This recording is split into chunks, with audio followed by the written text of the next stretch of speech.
and welcome to my YouTube channel. My name is Jessica McDonald. I'm a knitting pattern designer and I am coming to you from a tiny town in the mountains of Idaho. Since it is December 20th and right before Christmas, I thought I would film in front of our Christmas tree so that it's a nice festive touch in the background. We go and cut down our Christmas tree in the forest near where we live. We just go up a canyon that's pretty close to us. If you've seen, sometimes I'll show like pictures and video from my house, of the surroundings of my house on Instagram. I don't know that I've showed it on my podcast before, but I live in a really mountainous area, so it's very close to us to go get a tree out of the mountains. So when we get our tree, my husband and my 11-year-old daughter hiked all the way to the top of the ridge to find this giant, beautiful, perfect tree and then dragged it all the way down. This is where we got our tree from. I've got a lot of mismatched ornaments on it because, you know, we have kids and they break and then I buy new ones and they don't match, but it's okay. I've also got some little knitted stockings on there. Please don't ask me what the pattern is. I do not remember. They're like a decade old, at least a decade old, if not older than that. These are super duper old. I think I knit them in Cascade 220. I'm not exactly sure, but they're just a little stocking ornament that I knitted, I think 5 of them before I got bored with knitting them, and they just hang on the tree. The children think they're really fun and we'll put things in them while they're hanging on the tree, so that's where they are. Some are green, some are red, some are striped, but they're very old, so I don't know what the pattern is anymore. But before we get into talking about my current finished objects and whips and all of that, make sure you are subscribed to my YouTube channel and sign up for my email newsletter. The link to sign up for it is in the description box down below this video. If you like my designs, you'll get an email when they're released. You'll get the best discount when they're released, and also you will occasionally, when I have time, get an email with some really helpful information to make your knitting life easier and more enjoyable. So make sure you're signed up for my email newsletter. Now let's jump into finished objects. Last time I filmed, which is like 2 months ago, these were little tiny baby mittens, and now they are all done. The reason I haven't filmed in a million years, it feels like, is we just kept getting stomach bugs this fall. We had 3 stomach bugs over the course of 3 months. And usually we get like a stomach bug every 2-3 years, but this year we really got sick a lot. So I haven't had much time to knit, and I haven't had any time at all to film. But anyway, here are the Sawtooth mittens. These are inspired by quilts. So I was on Pinterest scrolling through all of the different quilt ideas, but I don't have time or desire to cut out a bajillion little tiny triangles and squares and whatnot. So I thought that I would just make some quilt inspired mittens because I have charting software and it's easy for me to just put together a little motif. And then I had leftover yarn from my fletching worsted. So this is Harrisville Designs Highland in the colors Cypress, I'm pretty sure it's Cypress, and Silver Mist is the gray, and they've got the quilt star on this side, and then on the palm it's just a really simple geometric pattern. You want something that's kind of dense to manage the length of the floats, and then also make sure this is kind of smooth on the palm side. And then on the thumb, you can't really see it.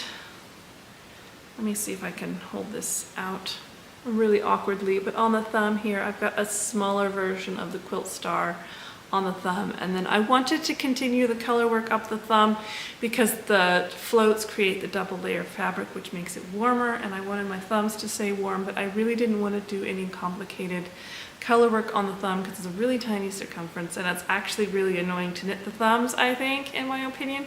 So I just did really simple vertical stripes up the thumb so that you continue the color work up and you still have the floats back there, keeping your thumb nice and cozy. I caught it on my ring. So I also do a nice long cuff on my mittens because I like them to sit underneath my coat and keep my arm nice and warm. No drafty mittens here, so here they are, the Sawtooth mittens. This pattern has already been released. If you're not on my email newsletter and you would like to have a discount on these, you can sign up for my email newsletter and you'll get a welcome email with a code for 20% off any pattern. And you can use those to get 20% off of this this mitten pattern if you haven't already bought it. But if you're on my email newsletter, you will have already seen that email and you will have already been able to buy this pattern at a discount. These are the Sawtooth mittens. To grade these, since I don't want to just offer it in one single size, because I know different people have different size hands and maybe you want to make them for gifts for people, you want different sizes in your patterns. So to grade these, we use a different weight of yarn for each size. Given how big these stars are, it's impossible to add or remove stars to do the sizing. It would just wouldn't work. And I also didn't want to add or remove stitches along the side because that would just mess up the look of the mitten. So to grade these and offer these in different sizes, I have them written for different weights of yarn. So this is size medium and it uses worsted weight yarn. Then size small uses DK weight yarn and size large uses bulky weight yarn.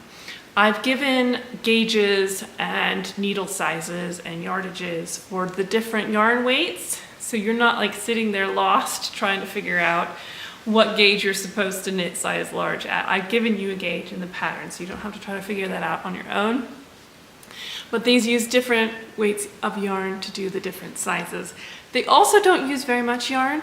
It's only a little bit of yarn for each one. Like I said, I used leftovers for mine.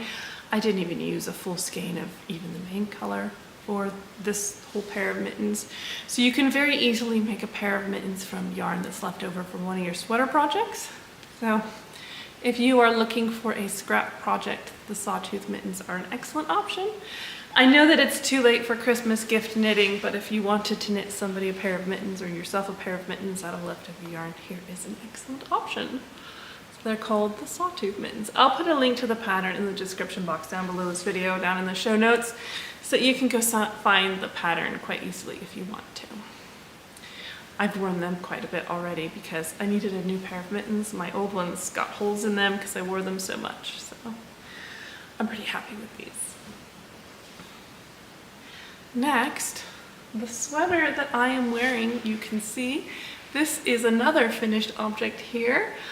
I don't know for sure what I'm going to call this design yet. I'm kind of thinking that I'll call it Eldfjall, which is the Icelandic word for volcano, but I'm not completely sold on that yet. So it might have a different name next time you see it. This is a yoke that's inspired by Icelandic yokes. So I wanted something bold and dramatic and kind of sharp teeth on the bottom. Oh, it's not really teeth. I wanted sharp triangles down at the bottom.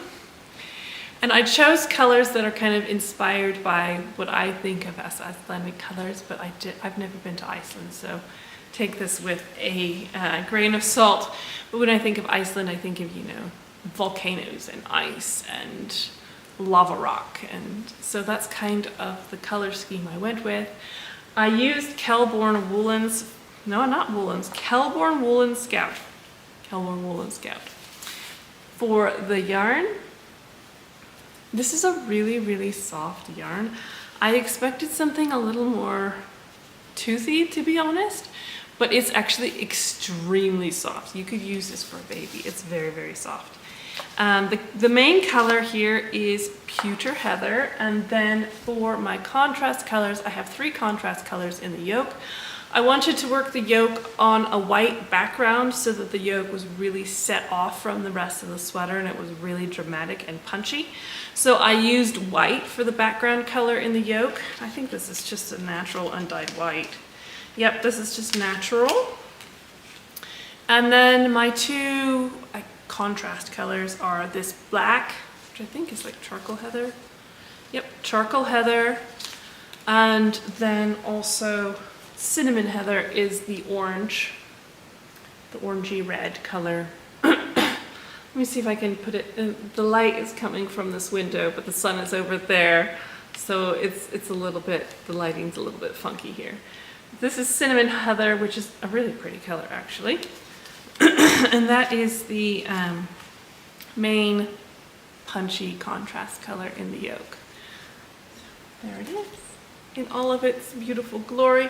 This is a DK weight yarn. It's extremely soft, and I found it to work just fine for color work, but I really think that this yarn would shine in a textured pattern because there's a lot of bounce in it. It's really, really, really bouncy and really soft. So I think if you were to knit like a cabled sweater or a textured sweater, this would be a really fantastic choice because there would be really good stitch definition with using this yarn. The reason I chose this yarn is because I've been wanting to try some Kelbourne Woolens yarns for a long time, but I haven't had a chance to. So I decided to use this one because it has a lot of different colors available, and when you're doing a colorwork sweater that has 4 colors total in it, it's really nice to use a yarn that has a really wide color range so that you can use the same yarn but choose different colors that suit you, that you want to use.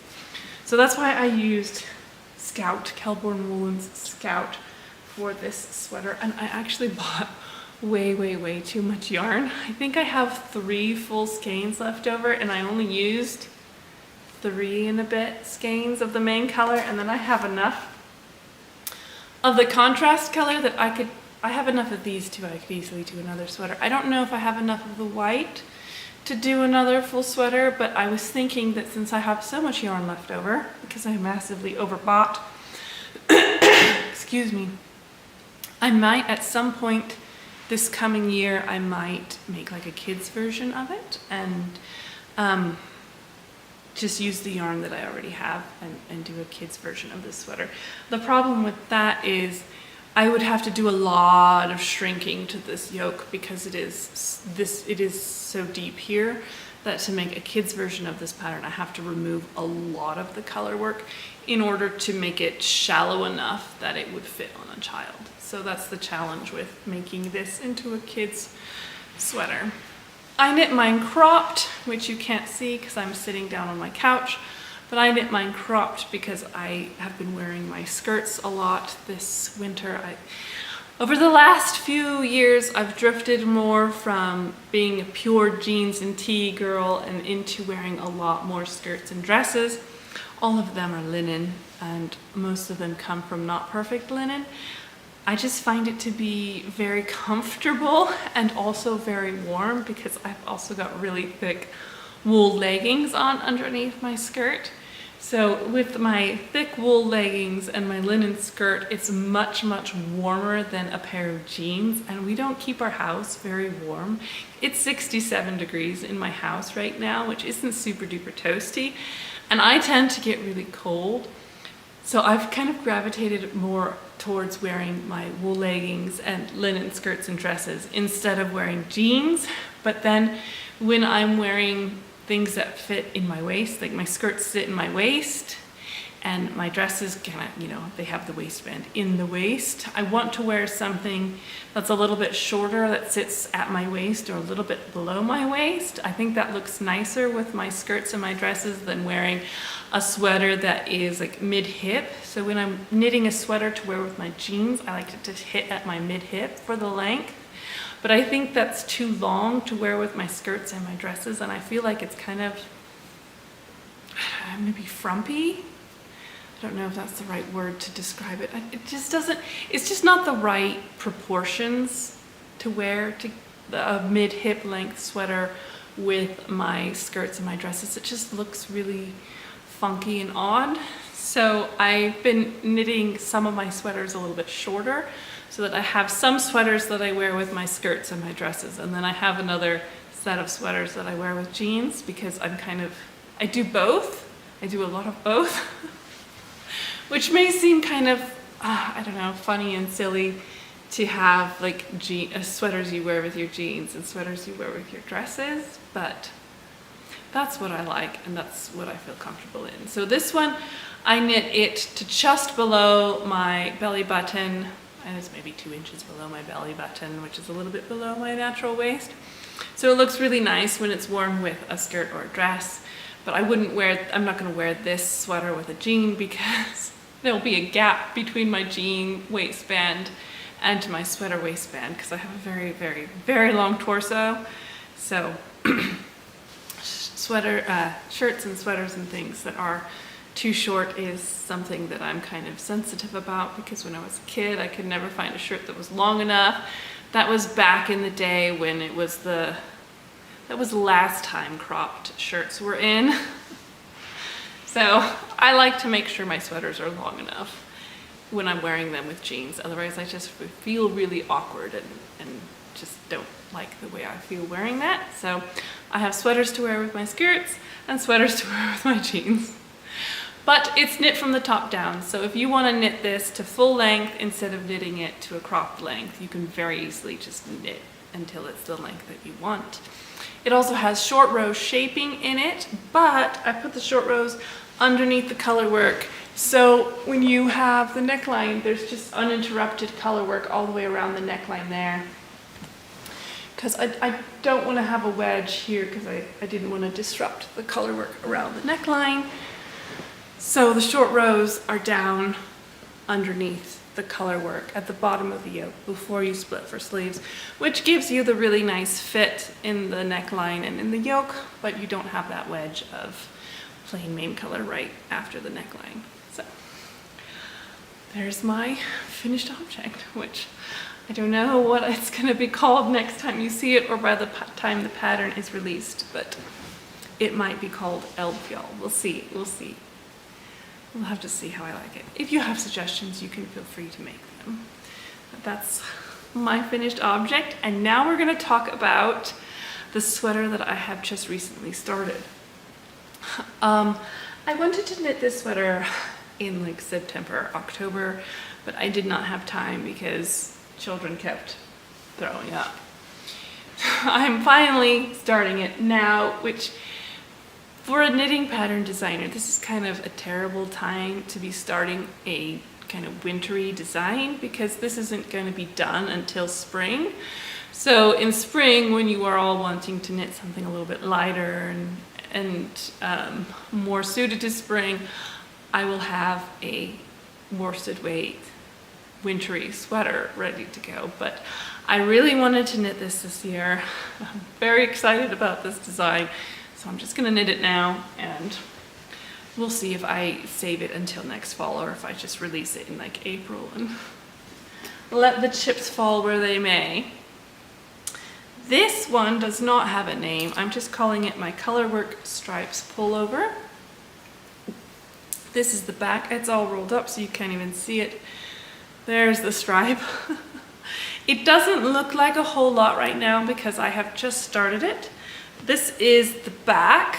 The back is on here. It's very dark. It's a dark navy blue, so it's not going to show up very well. And then this is the back, and I have it down here to the bottom of the back yoke, and it's sitting on some waste yarn on hold.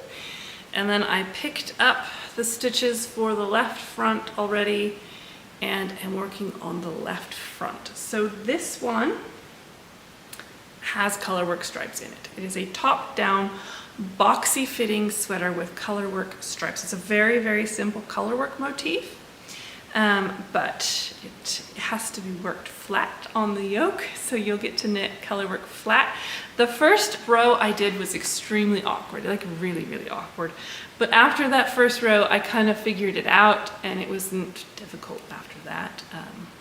But it's also very simple, just one by one. It's a 2-stitch repeat, so it's not like you're having to do a really complex motif on the back side or on the wrong side of the fabric.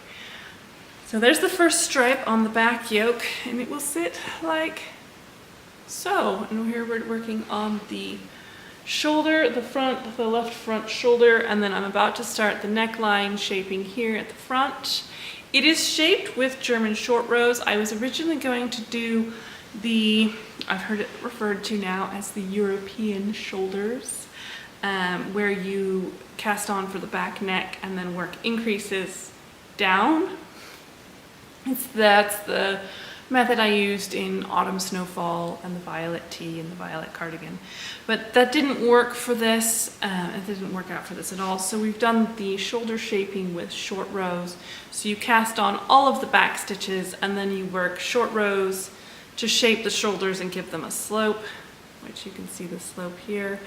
And then you pick up the front and you work some more short rows to do shoulder shaping on the front as well, and then we'll work a crew neckline.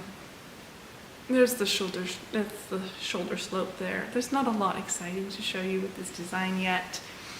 And then I'm trying to make sure that the first stripe on the back lines up perfectly with the first stripe on the front. So I'm having to count my rows rather religiously, and hopefully it works out. I knitted this in a size 3, the 3rd size. Most of the yoke, I worked most of the yoke for size 3. And then I decided that that was too small and I wanted more positive ease. So I just took that off the needles. It's actually just sitting on my desk in my office. And I started over again in the 5th size so that I have quite a bit more positive ease in this time around. But now I'm working on the yoke again, and I may have to rip this out and completely restart this because, like I said, I'm trying to make sure that the first stripe on the back yoke matches up perfectly with the first stripe on the front yoke, so I have to be very careful about my row counts. And I want to make sure that the first stripe on the front doesn't start too low, but I also don't want it so close to the neckline that when you pick up stitches for the neckline it gets distorted, because when you pick up stitches for the neckline sometimes it pulls a little bit, right kind of at the corners of the neckline. It might pull a little bit, and I don't want that first stripe to be distorted and like pulled up. I want it to be perfectly straight across, so I want there to be a buffer of a few rows between the neckline and the first stripe so that you don't end up with that situation going on where the first stripe might be pulled out of place a little bit.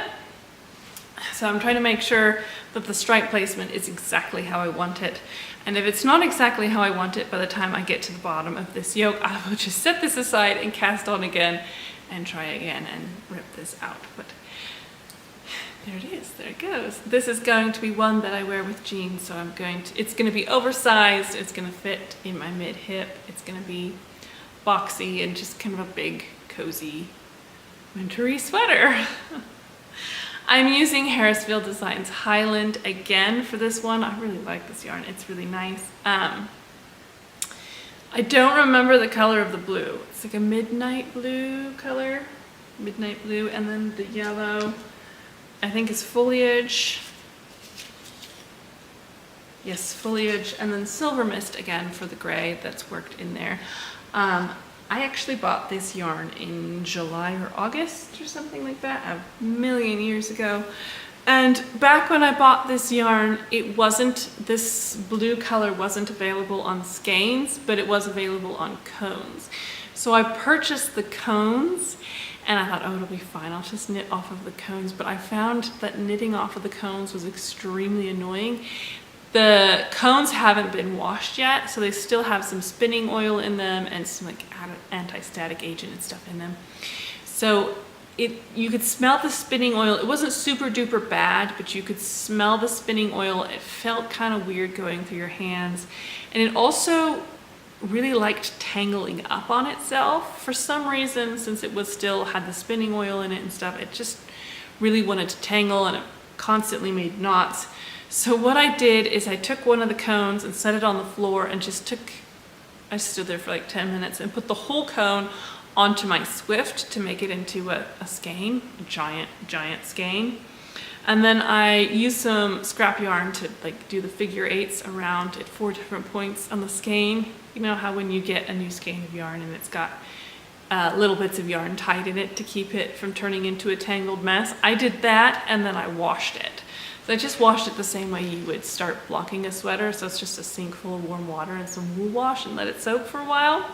So I washed it, hung it up to dry, and then I put it back on my Swift and wound it into cakes. Since my ball winder is old and rickety and small, I had to split it into 3 cakes because my ball winder won't hold an entire cone of yarn. I really want to get a bigger ball winder that can do a lot bigger cakes, but that's not happening right now.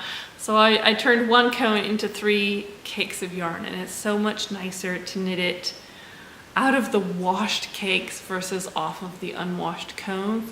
It's not as expensive. If you buy the cones of Highland instead of the skeins, it's cheaper. So if you want to get Highland and save some money, you can buy the cones instead, but you need to make sure, check the yardage, because it's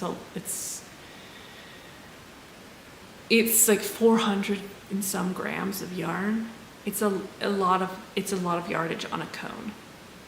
So you can save money if you're buying like a sweater quantities of one color, but then I would recommend that you wash it before you knit with it, just because it's annoying to knit with the unwashed yarn. So there's my experience of knitting off of cones. So that's what this is right here. It's difficult to show because it's at such a funky stage, but that's my current sweater whip. I'm really enjoying it, and I'm having a lot of fun with this. It's something I've wanted to knit for a very, very long time, so I'm very excited to be knitting it now. Even if it's the worst time of year for a pattern designer to be knitting a wintry sweater. But I already bought some more yarn to knit one for my daughter. So my 9-year-old daughter has been wanting a very colorful sweater for a very long time.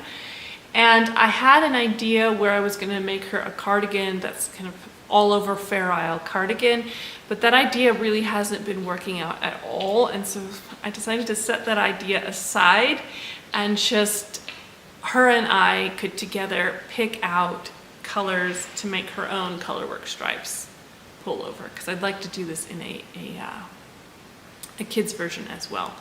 The motif is just 2 stitches. It's a 2-stitch repeat, so it's really easy to grade this one because I just need an even number of stitches. So I'm going to make this into a kid pattern as well. I've got it partially graded, and I'll cast it on as soon as I've got mine done, or maybe even before, who knows. But her and I sat down together and we picked out the colors. I have the Harrisville Designs color cards, so we sat down and we picked colors out together, and we talked about, you have 3 colors together, how to pick nice colors to go together, and you need different color values and all of that. So we had a lot of fun picking out colors, and these are the colors that we settled on. This one is looking a lot more blue on camera than it is in real life. So this is Hyacinth. This will be our main color. It looks pretty royal bluish on camera, but it's actually purple, and it's got a little bit of pink in the background.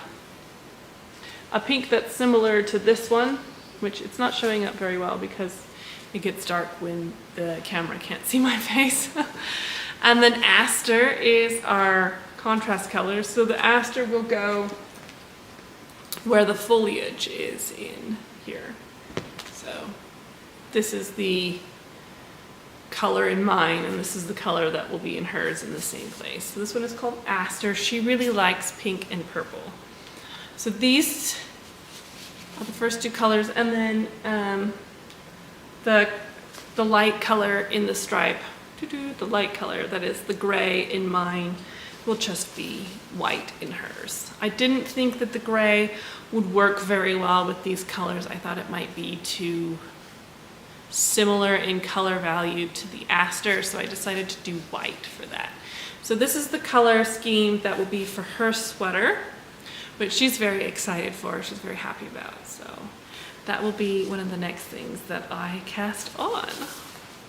I probably bought way too much yarn for her sweater as well, because I have 4 skeins of the main color, and I don't think I'll need all 4 skeins to do. I'll do a size 10 kids for her, and I don't think I'll need all 4 of my main color skeins, but I bought them anyway because it's terrible to run out of yarn, and then you don't know if you're going to get the same dye lot the second time around. So that's my next one. And that is all of my knitting for now. I have actually started a shawl with the yarn from our sheep, but I don't want to show that to you because I'm not sure about the design that I'm doing yet, and so I just want to knit it quietly in the background for a little bit and see if I change my mind and rip it all out and do something different. So I need to update you on when How to Knit a Cardigan comes out. So I've promised this to you for several months now, but I finally have it done. How to Knit a Cardigan, the full tutorial will come out probably the week that includes New Year's. So not next week, which includes Christmas, but the week after, or possibly right after the 1st of January, kind of depending on how long it takes me to finish, you know, putting together my emails and all of my marketing content that's going to accompany the release of this video. So how to knit a cardigan is a full tutorial walking you through the entire process of knitting the Jane cardigan. There is Jane, which is the adult version, and that pattern is all completely done and the pictures are done and it's ready to go. There's also Little Jane, which is the kids version of the exact same pattern. The pattern is done, it has not been test knitted yet, and I still need to do the final photos. So what I think I'm going to do is I'm going to release the full video tutorial along with the adult version of the pattern. I'm going to have the kids version of the pattern test knitted, and then I'll release that one in February, maybe the end of January, probably end of January, beginning of February, something in there. A kid's sweater doesn't take very long to knit, so the test knit doesn't need to run for as long. Oh, I should show that to you. Let me go run upstairs and show that to you, because that is actually another one of my finished objects. So this little cardigan here, this is Little Jane. I know that is not showing up super well because it's a dark blue color. But this is Little Jane. It's a top-down raglan cardigan. It's pretty basic, except it has these really nice puffed sleeves. They're not super puffed. I wouldn't call them balloon sleeves, but it has a bit of a puff at the end of the sleeve. Other than that, it's a nice basic top-down raglan with nice fit, nice neck shaping and whatnot. This is knit in North Bay Fiber Company Heritage DK in the color North Bay. I'm pretty sure it's called North Bay. This is the cardigan that I use to demonstrate all of the techniques in my How to Knit a Cardigan video, which is currently still uploading. I started uploading it Tuesday evening. It is now Friday afternoon, and it is getting close to being done. I'm hoping that it's done by tonight or possibly tomorrow morning, so we'll see. It's 6 hours and 5 minutes long. It is very detailed. It goes through the entire process of knitting the Jane or Little Jane pattern. And if you want to knit a cardigan and you don't know where to start, it's the perfect thing for you. It will walk you through everything. You only need to know how to knit and purl before you start this pattern and follow this video tutorial. It's going to be very, very detailed, very thorough, walk you through the entire process, and the class itself is free. It will be free on my YouTube channel. You will need to buy the pattern though. So for the cost of the pattern, you get a very high quality, detailed 6-hour-long class that will walk you through the entire process of knitting this sweater. So if you have never knitted a sweater before, or you've never knitted a cardigan before and you're just nervous about where to start, what to do, that will be out in the next couple of weeks and I can help you knit a cardigan. If you want to knit a sweater, there is already How to Knit Your First Sweater on my channel here. I'm not sure if I have it in classes.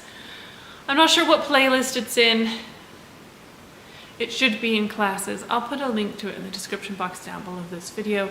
That is a video that walks you through a top-down circular yoke pullover. It's just plain stockinette. There's no color work in it, but if you wanted to knit your first pullover sweater, that video will walk you through my wood smoke pattern. And the How to Knit a Cardigan video will walk you through how to knit Jane and Little Jane. So that is coming up. Make sure that you are subscribed to my channel if you don't want to miss that. But even better than that, sign up for my email newsletter via the link in the description down below this video. So that is coming up very, very soon if you want to knit a sweater or a cardigan. And then the next pattern that comes out will be the one that I have on, possibly named Eldfjall, possibly named something else. You'll just have to wait and see what I decide. So thank you for watching along with me, and hopefully you guys are having a lovely Christmas, and I will see you guys sometime in the new year because I'm just going to go enjoy Christmas with my family, and I hope you do as well. Happy knitting. Bye.